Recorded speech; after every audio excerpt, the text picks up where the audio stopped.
So on that day, walking barefoot, every day there is benefit, but on those days there is a particular kind of benefit.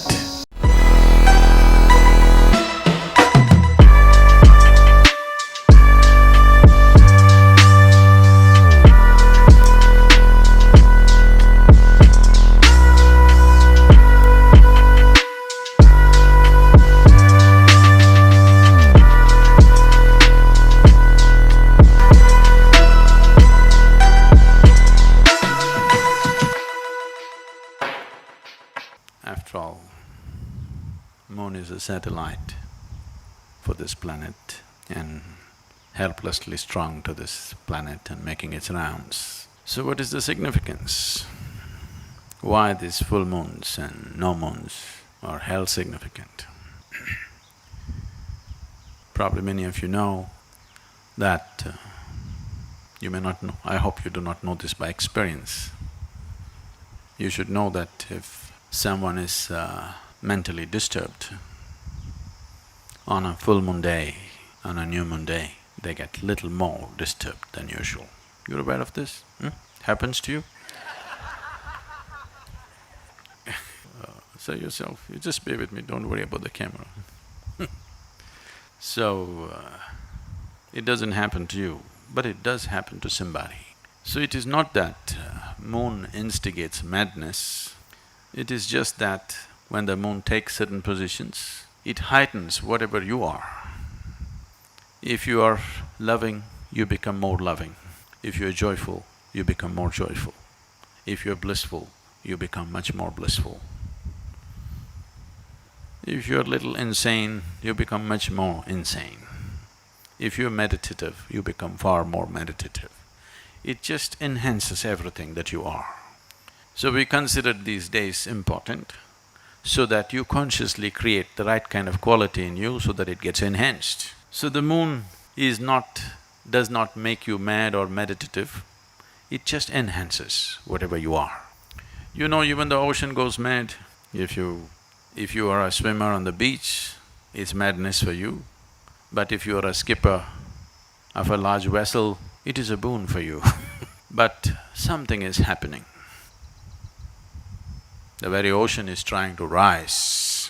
When the very ocean is trying to rise, the situation may be conducive for you also to rise, probably, if you are willing to make use of it.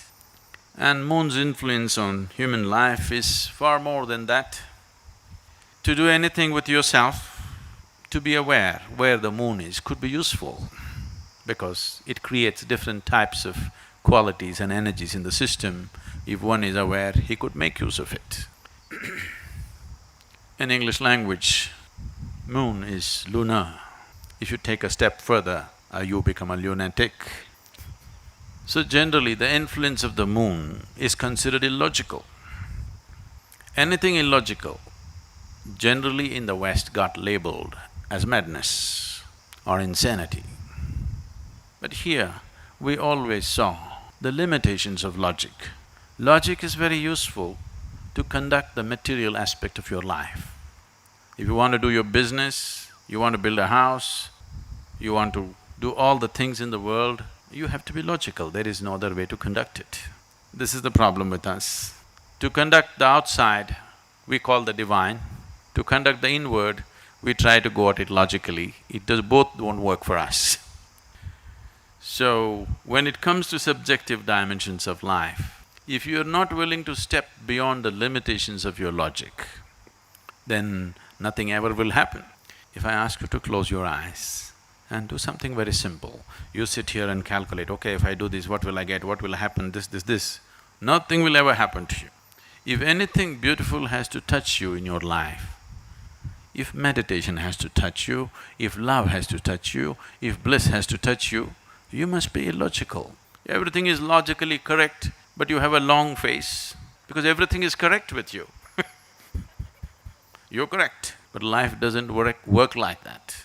If you wake up in the morning, tomorrow morning when you wake up, lying down in your bed, think 100% logically. Do not think of all those beautiful moments in your life, do not go back to any experience which matters to you. Do not think of the birds in the sky, the sunrise, the flowers in your garden, your child's face or a loving moment in your life. Don't look at any of that. Just think logically. Now you actually have to get out of bed. That's not a small feat.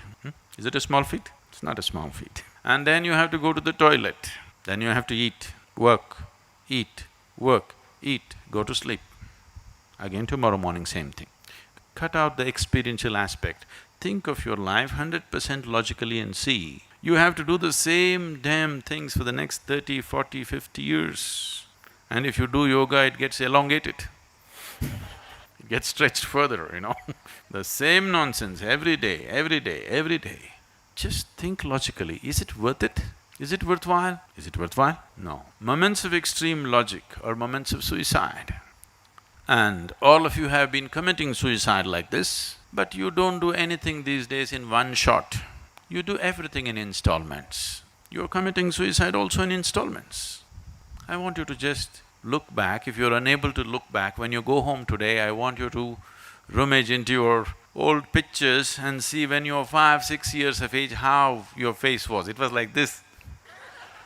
Now, it's getting longer and longer. So, if you have to step out of your logic, unless you do it in a certain way, it sounds senseless.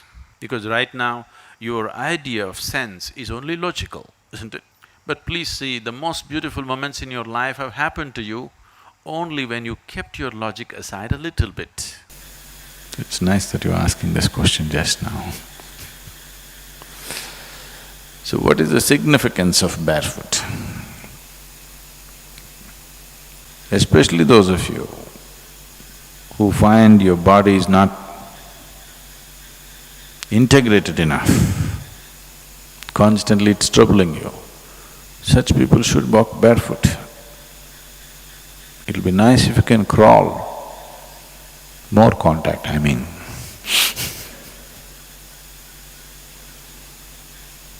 This is why you prostrate. What do you think is the purpose of taking a dip in the temple pond and going and prostrating inside, that everything in your body comes in touch? This is what Sashtang means, that the key points in your body must be in touch with the earth. For one who is on a spiritual sadhana, particularly on those days, Shivaratri, Amavasya and the next day after that, those 3 days, what is available on the planet is phenomenal. And it's also a reminder for you to intensify your sadhana on that day, not missing the opportunity of what is there. So on that day, walking barefoot,